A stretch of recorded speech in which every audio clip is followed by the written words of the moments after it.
When we think of spiritual growth, I think of two verses.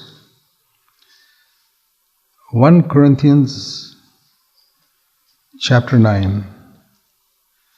Paul speaks of the progress in his own life.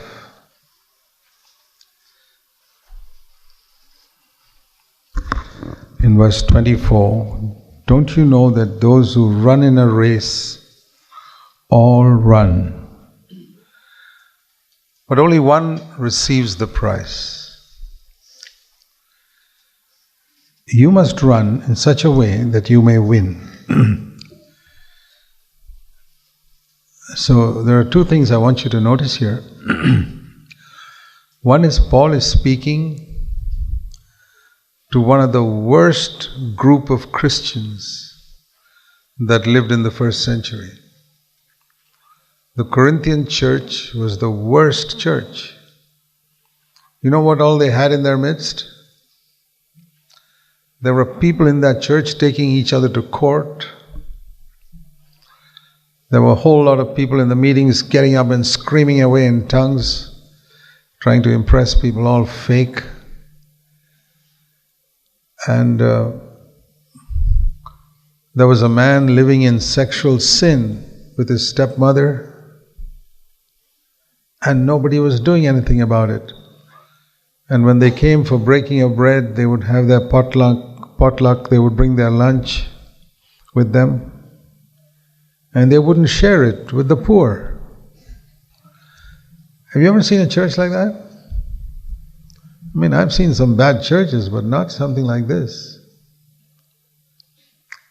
And he's telling this church, you can come first in the race.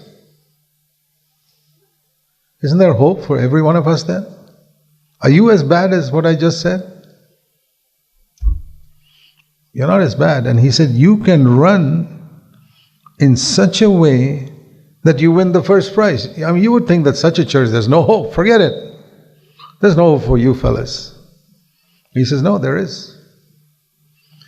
Even now, if you repent and turn around and start running, God will forgive your past. And I want to say that to anybody here who is discouraged or who feels condemned that you are not making it or made some blunder or mistake. You're not as bad as this. Okay, we all made blunders and mistakes, but think of this church. And this book is kept in the New Testament to encourage us that you can run in such a way as to win the first prize. But you may say, if there's a church of 200-300 people, how can they all win the first prize? This is the amazing thing in the Christian life.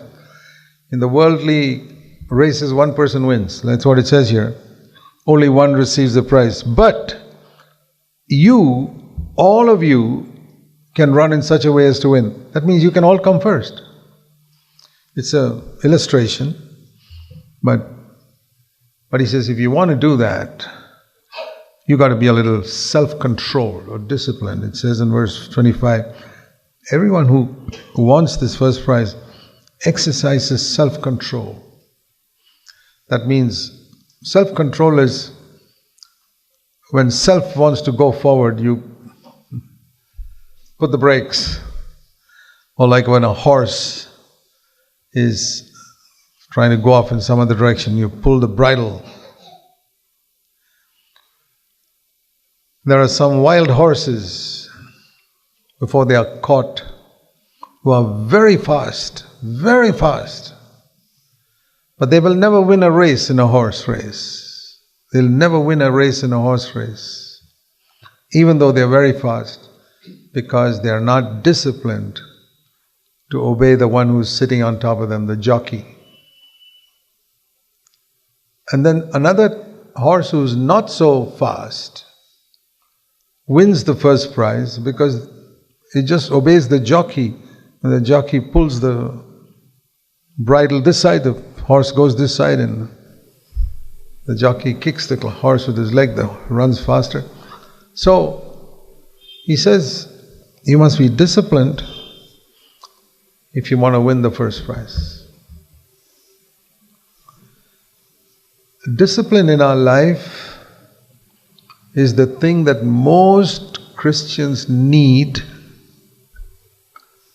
and which they don't value. They don't love it enough. They need it, but they don't want to pay the price for it. But he says, as far as he's concerned, Paul himself, Paul is such an amazing man, he wasn't committing all these sins that these people were doing. And he'd done so many wonderful things. But he still says, I discipline my body, verse 27. I make it my slave. That means I decide what my body is going to do. My eye is not going to decide what it is going to see. I decide what my eye is going to see. I decide what my hand is going to write. My hand may want to do so many things. I decide what my tongue is going to speak.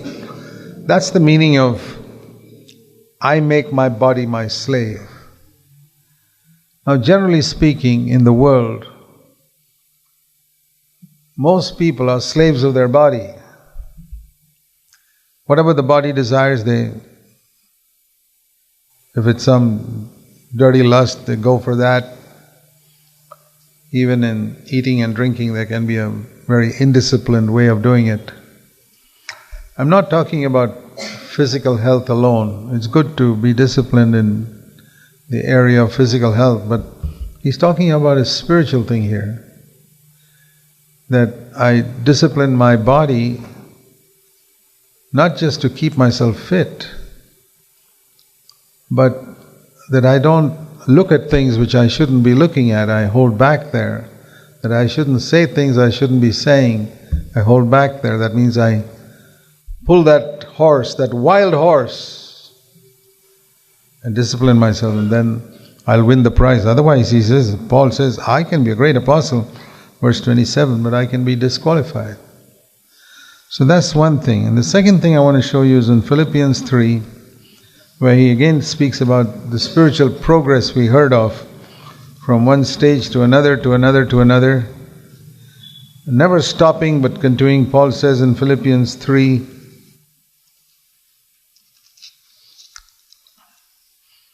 he says, first of all, in verse 8, I count everything in this world as loss compared to the value of knowing Christ. That is how he comes to saying, I'm pressing towards the mark, verse 12. I haven't attained it yet, verse 13, but I press towards the goal, verse 14. I forget what lies behind, verse 13, and reach forward to what lies ahead. I see two things there. One, first of all, he's not satisfied with his spiritual growth. Now I want to urge all of you, my brothers and sisters, never be satisfied with your spiritual growth. I was born again 58 years ago, but I can say before God today, I'm not satisfied with my spiritual growth, because I see areas in my life where I'm still not perfectly like Christ. So I want to be like Christ in those areas also. There are areas where God has helped me to overcome certain things, but if I keep looking back at those things, I've overcome this, and I've overcome this, and I've overcome this. You know, those who look back in a 100 meters race will never win. And those who keep looking back even in a marathon race will not win. Paul says, I reach towards the goal. I don't keep looking back saying, how many miles have I covered? I don't keep looking back saying, what all have I overcome? The best way to hinder your spiritual progress is by looking back and congratulating yourself on what all you've accomplished. Paul says, no, I forget. Verse 13, I forget what lies behind, and I'm reaching forward. And if some of those things you heard today, maybe some of those areas you've already achieved something good. Don't look back and congratulate yourself. Just press on. Look at the areas where you have not conquered and move on. I mean, it's just like in a school. If a child is in the 6th standard, he doesn't keep revising addition and subtraction and glories that in 2nd standard he got 100% or 3rd standard he got 100%. He'll never make any progress that way. A good student is actually going ahead of his class and reaching forward and say, I want to think of the things in mathematics and science I have not yet learned. I want to go ahead. So that's what Paul says, I press toward the goal. See, in worldly things, it's like that. Those of you who are in a profession, whether in the computer field or anywhere else, you know that if you don't keep in touch with the way your profession is advancing, you'll be out of a job after a while. You can't say, well, I studied computer science in college 10 years ago and so I'm okay. You're not okay. You lose your job if you don't keep in touch with what's happening, because every field of science and jobs they're progressing. And so in our profession, we are so eager to keep studying. I mean, I find people who are 40, 50 years old are still studying so that they don't lose their job. And so that must be the passion that we have. I have not yet become like Christ. Now, what do I study? My study is Christ. What are the areas where I see myself still not like Him? I want to press towards that mark. And I believe, if you see somebody else in this church who is lagging behind, that means you find in some area they have not overcome what you have overcome. What should you do? Do you remember in one conference, I think it was last year or year before, where Sandeep showed us a video of two brothers who were running a huge marathon race. And some distance, just before they reached the finish, one of those brothers collapsed. Do you remember that? And the other brother, what did he do? He held him, and they were coming first. They were coming first and second. And there was another fellow coming third. They would have, one of those two brothers would definitely have come first. But he sacrificed his first position to help his brother, and so the other third fellow overtook and came first. He raised his hand and said, I'll come first.